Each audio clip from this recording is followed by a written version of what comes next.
मुझे एक बात बताएं, ये जो ग्रह हैं हमारे सूर्य, चंद्रमा, राहु, केतु जी, ये हमसे क्यों रूठ जाते हैं बार बार? ये ग्रह किसके कारण प्राप्त हुए? नहीं पता, आप बताओ। शरीर से ही ना जी। शरीर किससे प्राप्त हुआ? माता पिता से। माँ पिता से ना। माँ पिता कौन है? पिता सूर्य, माँ चंद्रमा। अच्छा। सारे ग्रहों की जो शक्ति है वो कहाँ से प्राप्त होती है?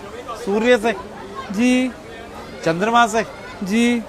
अब आप घर के ग्रहों को तो आप पूछ नहीं रहे और बाहर सोच रहे जा जाके सब ग्रह शांत हो जाएं, वहां पूजा करा लो, वहां पूजा करा लो, वहां पूजा करा लो। अरे कोई जरूरत नहीं किसी पूजा की। अगर आप अपने माँ पिता को प्रणाम करते हैं ना और उनकी सेवा करते हैं तो आपको किसी भी पूजा की जरूरत नहीं है। मतलब जो बाहर दान पुण्य करता है, किसी गरीब को, किसी नीडी को खिला रहा है, और घर में माता पिता को नहीं पूछ रहा, तो कोई फायदा नहीं दान पुण्य का भी। क्या फायदा ये तो बताओ।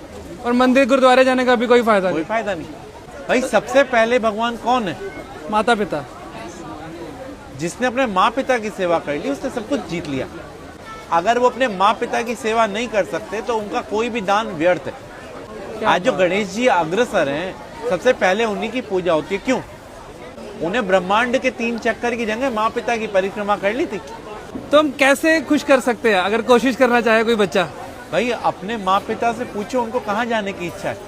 अगर आप कैपेबल हैं तो उनके साथ जाओ, उनको तीर्थ कराओ, उनको अच्छी अच्छी चीजें जो उनको पसंद है वो खिलाओ, उनको उनके पसंद की चीजें लाके दो। पिता तो फिर भी एक बार वो कह देगा बेटा ये नहीं, ये ला दे, ये नहीं। माँ को कुछ नहीं चाहिए, माँ को तो ही चाहिए उसका बेटा उसकी सुन ले। हाँ। तो हम लोग अगर अपने माँ पिता के साथ समय बिताएंगे ना तो उनका अनुभव, और अनुभव से बड़ा कोई भी टीचर नहीं होता। और आज के टाइम में यही विपरीत हो रहे हैं सब।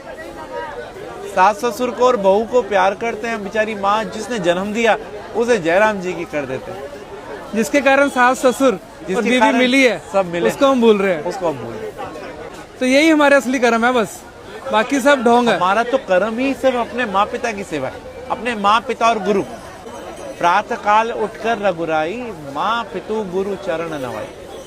भगवान राम भी सुबह उठते ही सबसे पहला काम यही करते थे। माँ पिता की ही सेवा हर एक मनुष्य ने करी और वो भगवान बना। अरे वाह। और फिर उसको कोई ना तो ग्रह तंग करेंगे और ना ही कोई पितृदोष होगा, और उसके पूर्वज भी खुश, सब कुछ खुश। तो राहु केतु फिर तभी आकर परेशान करते हैं। भाई राहु केतु कौन है? बुध, चंद्रमा, सूर्य, शुक्र कौन है? शनि कौन है? हमारे ही पास रहने वाला एक व्यक्ति राहु है, एक केतु है, एक चंद्रमा, एक सूर्य, एक शनि है। तो हम इन सबको, भाई सबको तो नहीं मना सकते ना, लेकिन जो इनकी एनर्जी का केंद्र है उसको मना लो ना।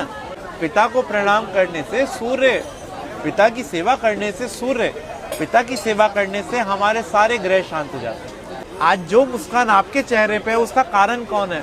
माता पिता ना। तो वही मुस्कान अगर उनके चेहरे पे आ रही है तो, और कारण आप हो, तो वाह। आपकी वाणी सौम्य होगी तो आपका बुध अच्छा है। आप अगर तेजवान है तो आपका सूर्य अच्छा है। आप अगर सौम्य है तो आपका चंद्रमा अच्छा है। आपकी पत्नी अच्छी मिल गई तो आपका शुक्र अच्छा है। अगर 5-7 गर्लफ्रेंड मिल गई तो और अच्छा है। शादी से पहले बाद में नहीं, फिर बुरा है। क्या बात है पंडित जी, आप जिस प्यार से और जिस इतनी आसानी के साथ समझा देते हैं ना, मतलब जो आज के भटके हुए समाज में आप जिस सही डायरेक्शन में डाल रहे हैं ना, मन खुश हो जाता है यहाँ पर आके।